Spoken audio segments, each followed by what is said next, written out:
What's good, y'all? Hope you guys are having a great day. Today's video, we are continuing our series on the Grob Opening, which is playing the move of pawn to g4. The second you play g4, you're playing the Grob. You're a Grob player, and you officially just made the worst possible move in chess according to Stockfish. All that said, I'm a fan of it. And in today's video, we're going to be covering a game played by FM Mark the Duck, Rest Easy Mark, going up against GM Hikaru Nakamura. Now, here's the thing. Hikaru Nakamura, I mean, one of the top players in the world. A lot of players consider him to be the number 2 behind Magnus Carlsen.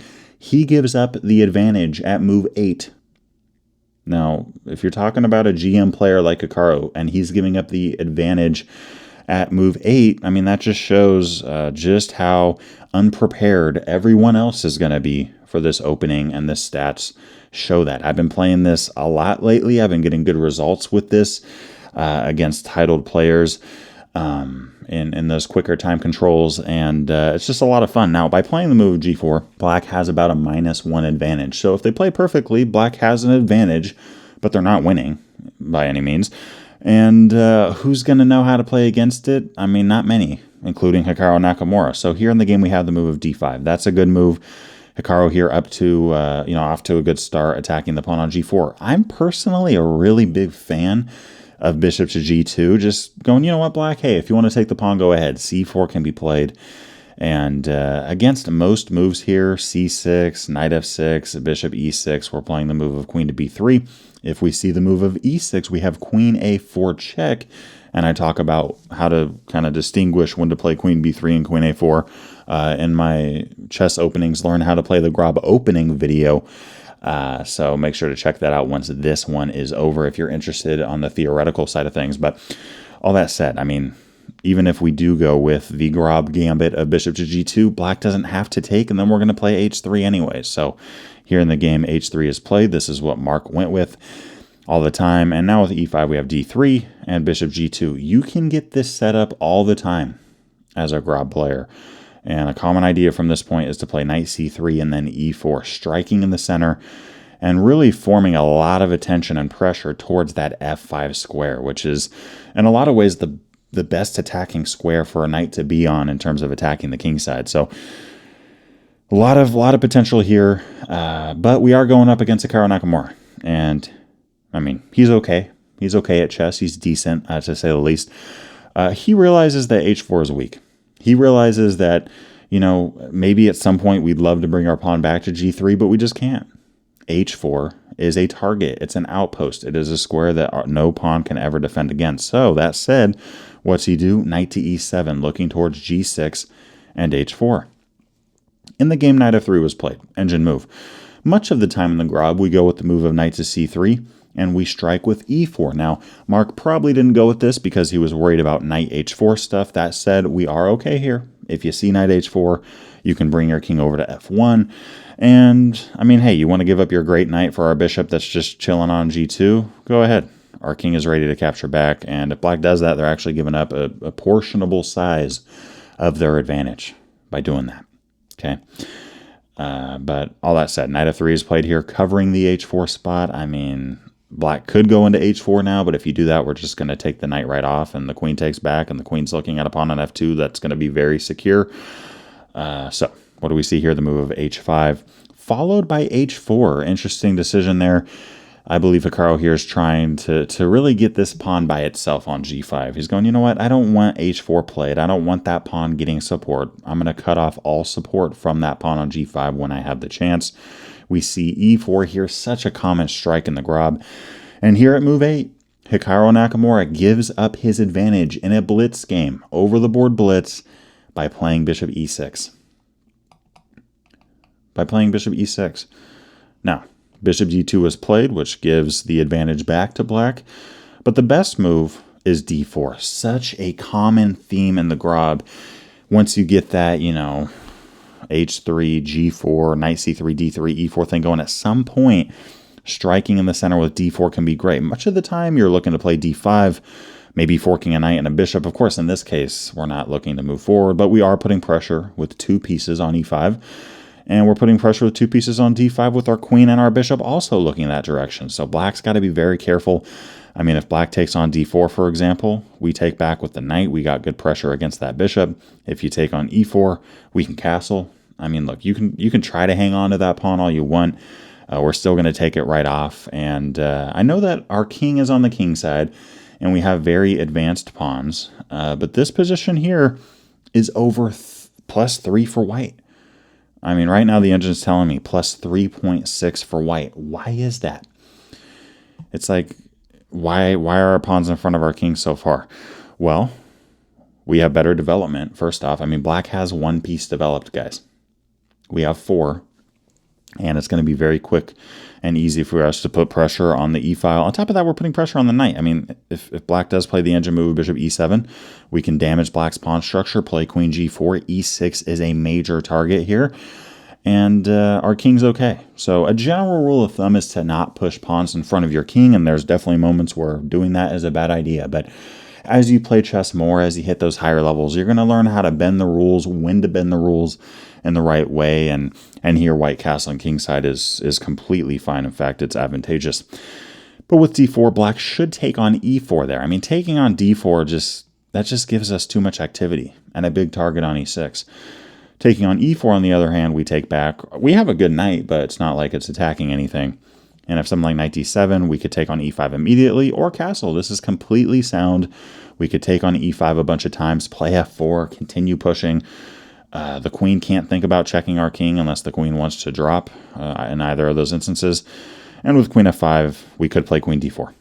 And we have a good game here. We're looking at just about a dead even position. So Hikaru Nakamura here, right? This is really his attempt of going up against the Grob and refuting it. I mean, he plays a very strong line with knight e7 and knight g6, but that one little slip of bishop to e6, and we're at a dead even game if white can find the move of d4. But we have bishop d2. Here in the game, we have d4 from black, and now the move of c5. b3 is played. Looking over Mark's games, this is a common theme that I saw him really rely heavily upon. By playing b3, you have 2 pawns looking at the c4 square, and it's going to make it harder for black to make any type of advancement. Now, if black here plays b5, this is not recommended. Now, I know you are supporting c4, and at some point b5 can be good, but not right now, because we would be able to play the move of a4, striking that pawn on b5. If you take, we capture back with the rook. c4 is not going to be able to happen anymore. If you push, c4 is not going to happen, and you can't play a6 because the rook isn't defended yet. We would take, and of course, if you take back, thank you for that major piece in the corner. So with the move b5, right, if you ever do play this looking towards c4 in these types of positions, you got to make sure that you have the infrastructure to play a6 and not worry about your rook. But okay, we're talking about Hikaru here. We see the move knight c6. And now in the game, knight takes e5. Now, it would have been better for white to play something like castling kingside. Now, I know this seems crazy because it's like we have a pawn on h3 and a pawn on g5, but how's black going to break through? I don't see how. I mean, if bishop e7, we could play king h1. If you want to put pressure against h3, at this point, I mean, we would have been able to play king h2 immediately if we saw queen d7 fast. At this point, you could just play knight fg1. And if you see the king castle either direction, look towards f4. We would love to see black castle kingside. I doubt a really strong player would do that. We'd probably see castling queenside. If you do see that, f4. Break, get some activity.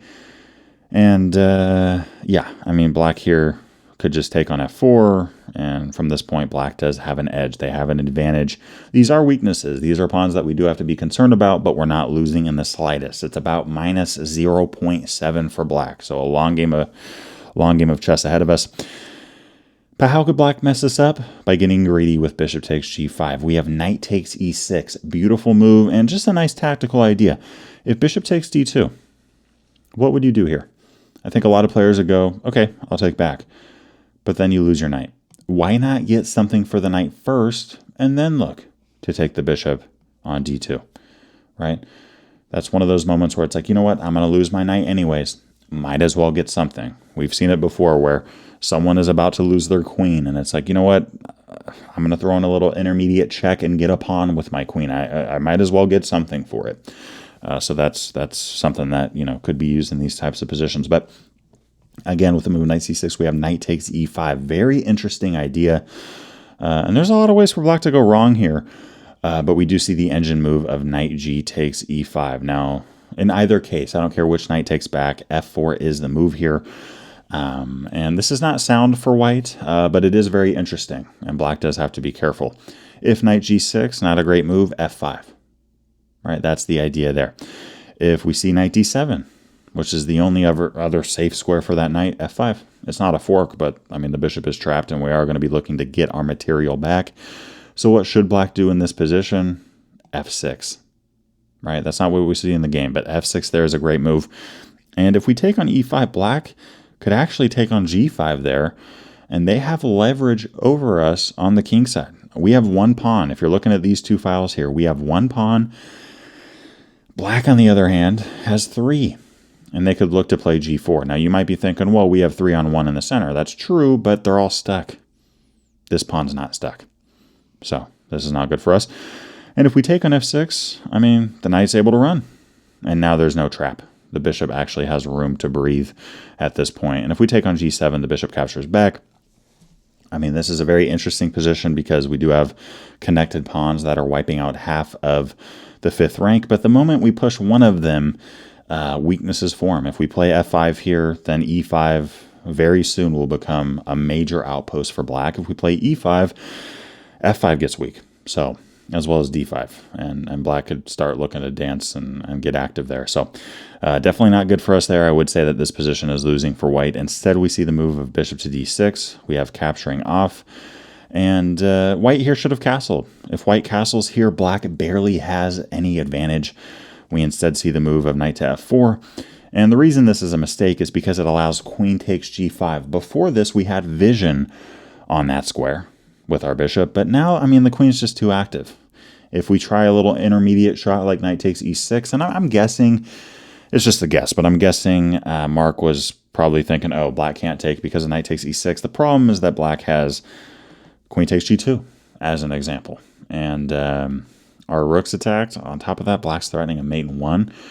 If we try to get something for that knight, black doesn't even have to take it. They don't have to get their bishop or their queen into a less active spot. They could just run away with the king. And again, I mean, we don't want to get checkmated here. The rook is, I mean, hanging. The knight's hanging. This is terrible. So all that said, in the game, we instead see the move queen to f3.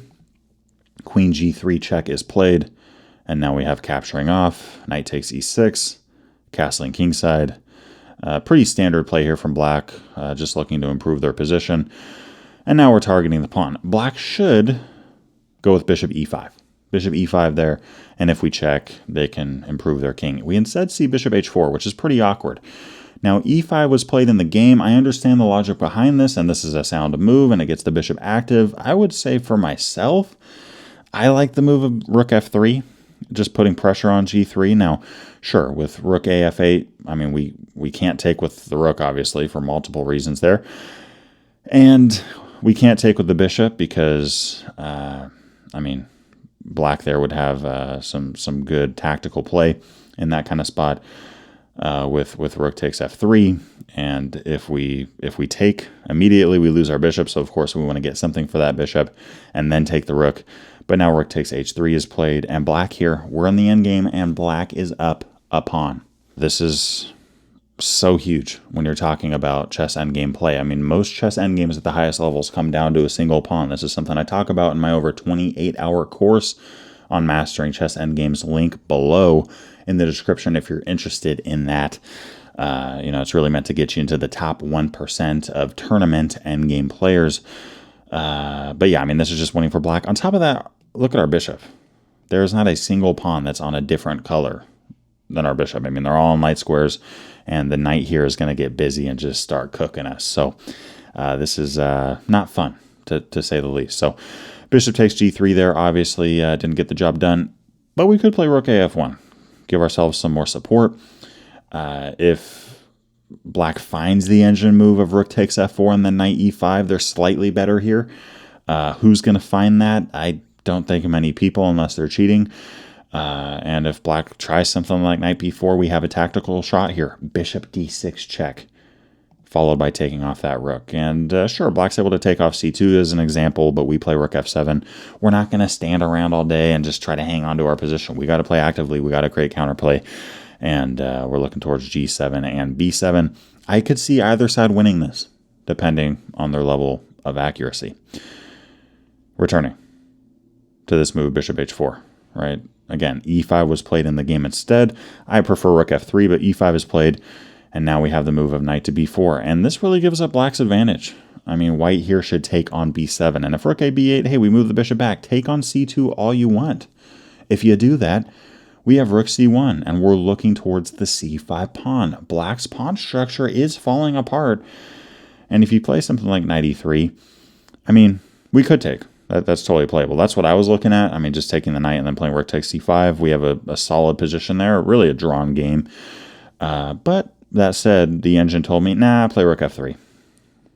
Keep putting pressure on c5. Double attack the knight on e3 directly without giving them that passed pawn out the gate. And there you go. We're sitting at a drawn position, but of course, very, very sharp.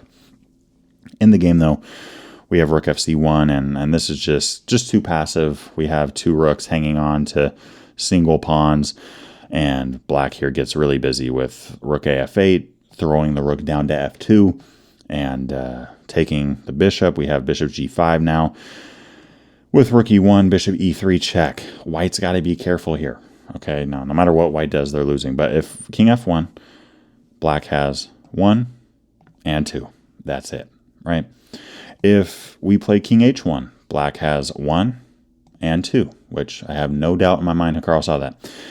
So instead here we have rook takes e3 played in the game, and things crumble pretty fast. I mean, rook e1 is played, rook f8. If we want to offer a trade, I mean, e2 could be played if we take that rook off. I mean, black could promote immediately or just take the rook and then promote. I mean, that's probably preferred. And if we go back, rook d1, I mean, this is just absolutely resignable. So we see the move bishop takes b7. We have rook f to f2, the rook on the f file coming all the way down. And we're just getting cooked here, right? e2 is played. Bishop f3 trying to slow down rook d1, but of course that hangs the bishop.